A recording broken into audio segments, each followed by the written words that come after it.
Senator Padilla, you are recognized for your questions. Thank you, Mr. Chairman. Ms. Tanden, thank you for sharing your story and that of your family's journey and your willingness to serve.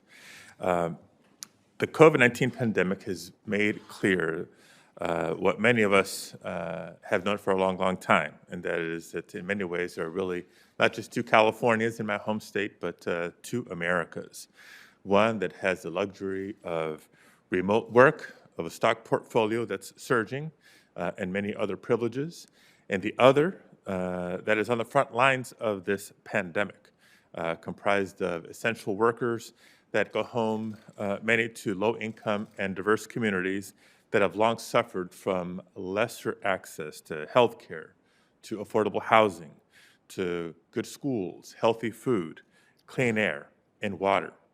I was raised in one of those communities. I was raised in Pacoima, California, which has been referred to recently as the epicenter of this pandemic that has ravaged communities across the nation. Pacoima's positivity rate, for example, is 5 times higher than that of Santa Monica. In fact, the death rate for Latinos in California is 21% higher than the statewide average. But the unequal spread of the virus among America's communities of color is not unique to California. It can be seen in cities and states across the nation.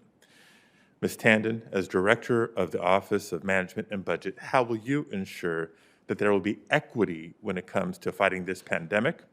How will you ensure that we don't see vaccine deserts in our communities, like we often see food deserts, for example?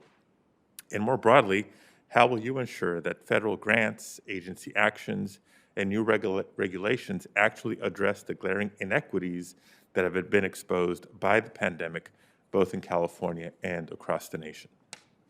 Thank you, Senator Padilla, for your question. I very much appreciate it. And I do recognize that the COVID-19 crisis has, as you said, exposed many deep inequities in our country. And it's not just on one dimension. As you outlined, it's on COVID sicknesses, COVID death rates. The economic challenges have been borne disproportionately by communities of color. And we are seeing, we have to carefully monitor that we don't see the same kinds of inequities in vaccine distribution, which is a matter of life and death. So equity has been a central component of the president's vaccine COVID response writ large. That is why the task force, the White House has a COVID task force that has as a critical component equity issues in it, racial equity issues in it, because it is vital that our government address the needs of all communities. And so the president has also outlined how equity issues should be central to our policymaking process and to our rulemaking. And one of the aspects of his executive order on the rulemaking process is to ensure issues like equity are front and center, that we should do cost-benefit analysis, but we also have to recognize how the rulemaking process can affect subpopulations, can affect particularly communities of color, underrepresented groups, and we should be mindful of that and the impact that it has, rules and processes and policies have on the country writ large, but also on subpopulations. Thank you. And let me actually combine a couple of issues and questions into one. California is home to 12% of the U.S. population. However, under the previous administration, California often found itself being shortchanged by federal government grant programs, particularly those that are discretionary. For example, California just received just 3.6% of the Department of Transportation's build grants in fiscal year 2020.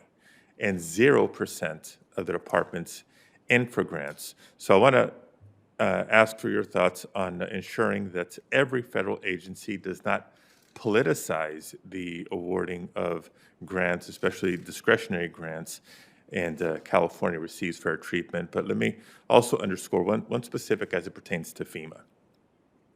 Given the increasing threat of wildfires, floods, earthquakes, and other natural disasters facing California, FEMA has come to play an increasing central role in the lives of my constituents. And that was even prior to this pandemic. I think I speak for all my colleagues in this room when I say that many of our cities, counties, and states are struggling to get this pandemic under control and restore the economic vibrancy of our communities. One immediate step that the administration could take to relieve the burden on our communities would be to increase the federal cost share of FEMA-eligible expenses from the standard 75% to a higher figure, maybe 90, 95. Hey, let's shoot for 100%. And make it retroactive to the beginning of the pandemic. Will you commit to taking a look at the possibility of doing that? Again, comment on FEMA and then fairness in grants and funding more broadly. Thank you, Senator, for both questions. I believe the administration is committed to ensuring that FEMA is providing 100% of funding for COVID-related expenditures, but I will absolutely commit to working on this issue with you as if I am privileged to serve as OMB director. And on the issue of grants and processes, let me say this, that decisions on funding, decisions on grants, it is my view, and I know the view of this administration, that it should follow the facts and evidence and the needs of states, and should not matter at all the political orientation of a state or who voters voted for. These decisions really should be guided by the needs of a state. California has many, many needs, and that should really determine. I will say it's my orientation that, as I said in my remarks, it is my orientation that the federal government is the government for all Americans, regardless of party, regardless of state, and really should address what it's doing based on the needs of people and not their political affiliation. So, thank you, Ms. Tanden. Thank you, Mr. Chairman. Thank you, Senator Padilla. Senator Sinema, you